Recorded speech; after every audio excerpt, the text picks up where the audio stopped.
So we are now in the very beautiful portion of Bhagavatam. So it is said that the Dashama Skandha is the cream of Bhagavatam, and within Dashama Skandha, the episodes involving Madhurya Rasa are the cream of the very cream, and that's where we are now. So we saw the beautiful episode of the gopis observing a vow for 1 month, wanting to have Krishna as their husband and being blessed so. Then Shukabramam continues with another episode, this time involving what's known as Viprapatnis. These are not gopis, these are Brahmana wives. So before that, Shukabramam describes how Krishna and Balaram, along with the friends, were roaming one day, how this incident came to be. So Krishna and Balaram, along with the friends, they are moving about in the forests and they are enjoying the nature. And in fact, there is a set of beautiful verses that Krishna teaches the glory of how trees live and how they set an example for all of us. He addresses all his friends. He says, the friends are known as Sridama, Subala, Arjuna, and so on. This is a different Arjuna, of course.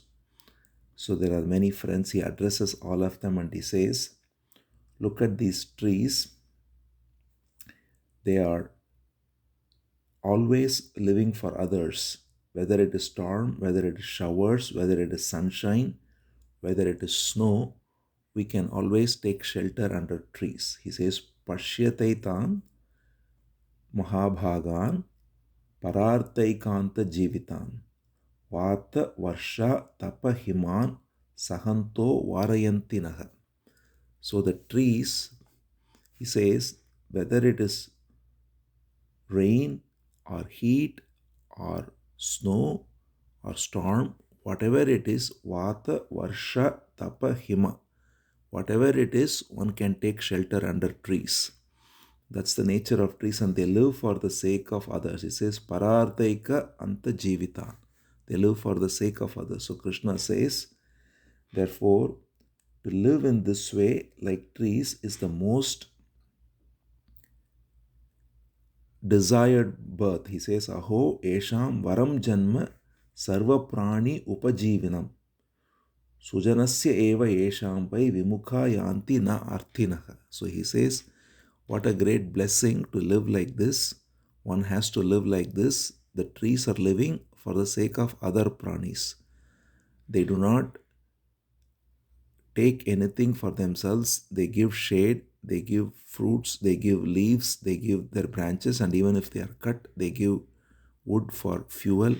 So he says, in this way, the trees are giving everything, and he says that is the purpose of living, the way to live like that. He says, Etavad janma saphalyam dehinamiha dehishu pranair arthair dhiya vacha shreya eva acharet sada. So with one's prana, artha, diya, vacha, that is one's life energy, one's wealth, one's intelligence, one's speech, all of this one has to engage for the service of others. And Krishna says that is the Janma Saphalyam. That is the highest perfection of human life, is to live like a tree. So that's why there is a famous verse written by Chaitanya Mahaprabhu too on how a devotee should live. He says, Trinadapi sunichena taroriva sahishnuna amanina manadena kirtaniya sadaharihi. He says, a true devotee of Hari lives humbler than a blade of grass. Trinadapi sunichena taroriva sahishnuna. Taru means tree again. So he says one has to live as tolerant as a tree. Amanina manadena, that is to not expect any pride for oneself, any glorification, but offer only glory to others, to see the divine in others. And that's the way a true devotee lives. So that's exactly what here Krishna teaches all the boys, all his friends, and all of us, in fact, the true Janma Saphalyam, living the human life to its perfection, is to live like a tree by giving everything we have for the service of others. So the trees, they also teach us how they live to their fullest potential too. So the beauty of a tree is that when they grow, they take what is necessary to grow to their fullest potential, and they also give to the entire ecology all that they can, from small ants to birds to humans. And when they are gone, also they are fuel. So that's the perfect example, is that we also live to our fullest potential and we give others what we can, and thus thereby live a life of perfect service for one and all. So that's why Krishna says that's Janma Saphalyam. So after that, they move around, and it is said that all the boys got very hungry. So they go to, as always, Krishna and Balaram and say, "O Krishna, O Balaram, we are very hungry. Rama Rama Mahavirya, Krishna Dushta Nibarhana, please arrange for some food now." So this is again enabling another beautiful pastime. So Krishna says, we have come very deep in the forests, but there is a yajna happening now in this place in the forest. There are a bunch of Vipras. Vipras means another name for priestly Brahmanas. So he says these Vipras are engaging in this yajna. So you go there and you ask them for food. So Krishna knows what will happen. He just sends the boys there.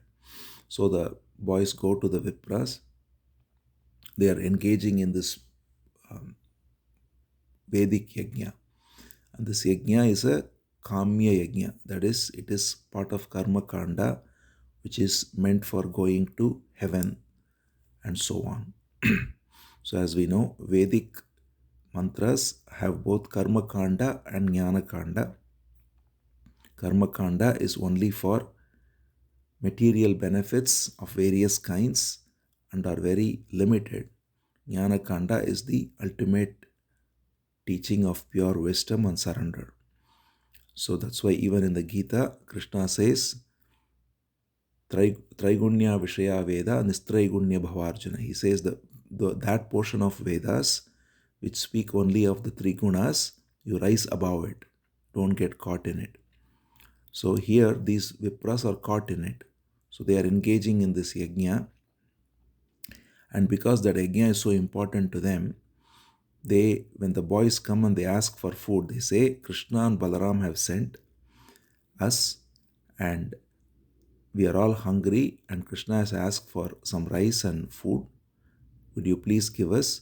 And the boys are very educated too. So they also tell the Vipras that according to the Vedas, if someone is hungry and they ask for food, then it has to be given. And here Krishna himself is asking, so will you please give? These Vipras do not even respond. They don't even, it is one thing to even say no, the worst is to not even respond. So they just don't even respond to them, they ignore them. So the boys come back to Krishna and say to him, we went and asked as you said, but we didn't even get a response from them. They just kept on doing what they were doing. So Krishna knows exactly this is what is going to happen. It was just a test. So now he says, you go to the same area, but behind there is the quarters where the Viprapatnis, the wives of the Vipras, they are engaging in making the food actually. They are the ones actually making the food for this yajna. So you go and ask them directly and you will see what happens. So the boys again go to meet the Viprapatnis directly without even meeting the Brahmanas. They go and these Brahman wives, they go to them and the boys say the same thing. They say, Krishna and Balaram have sent us. We are very hungry and we would like some food. Krishna asked you to get us some food. So these Viprapatnis fully are aware of who Krishna is. They have heard all the stories of all the wonderful pastimes Krishna has been executing, and they have the direct instinct that he is none other than the Supreme Being. So they immediately say yes, and not only they say yes, they carry all the food and they start walking with all the food towards where Krishna is. And when they do that, it is said that the Vipras notice it, and so now they stop the yajna and they try to come and stop them. The Some are husbands, some are fathers, some are brothers, some are even sons, because the men are of different ages, the women are also of different ages. So, but these Vipra Patnis, they are so surrendered to Krishna, again in this mood of Madhurya Rasa. So they do not care for any of their relations. They don't care for even their fathers, brothers, husbands, sons, nothing. They just keep going and they just ignore anything that was put as an obstacle in their way. And these men realize that they cannot stop them because they are fully surrendered to Krishna and they would not listen. So when one is fully surrendered, then nothing can come in the way. So they just come directly to Krishna, bring all the food, and it is said Krishna is standing there. So when they reach where Krishna is, Krishna's form is described. Krishna is standing with one arm rested on a friend's shoulder, another arm on his hip, with his legs crossed, looking ravishing in his beautiful yellow silk and in his peacock feather, and with the flute by his side. Krishna is looking the most ravishing. All these Vipra Patnis come and they are completely surrendered to him and they do not want to leave the place. Krishna smiles at them. He is very happy. The way they look at Krishna and the way Krishna looks at them, they are so happy with the blessings they get just by this vision. And then Krishna says, now you can go back and you can do what is necessary for the yajna to continue. But these Vipra Patnis protest. They say, how can we go now? First of all, we don't want to leave you. We have come to you, and this is the essence of all yajna. There is no yajna greater than being in your presence, so why should we go back to that yajna? And anyway, secondly, our husbands or brothers or fathers or sons, whoever it might be, they won't accept us anyway because we have violated their orders and we have come here. We have thrown it all away and we have come to you. So now we have none other than you. So Krishna smiles and he fully accepts their surrender. He blesses them fully for demonstrating the peak of surrender in this Madhurya Rasa. And then he tells them, no, it's okay. Now you go back, you will be accepted, not to worry. So reluctantly, after serving food to Krishna and thereby getting the full grace of Krishna, they go back.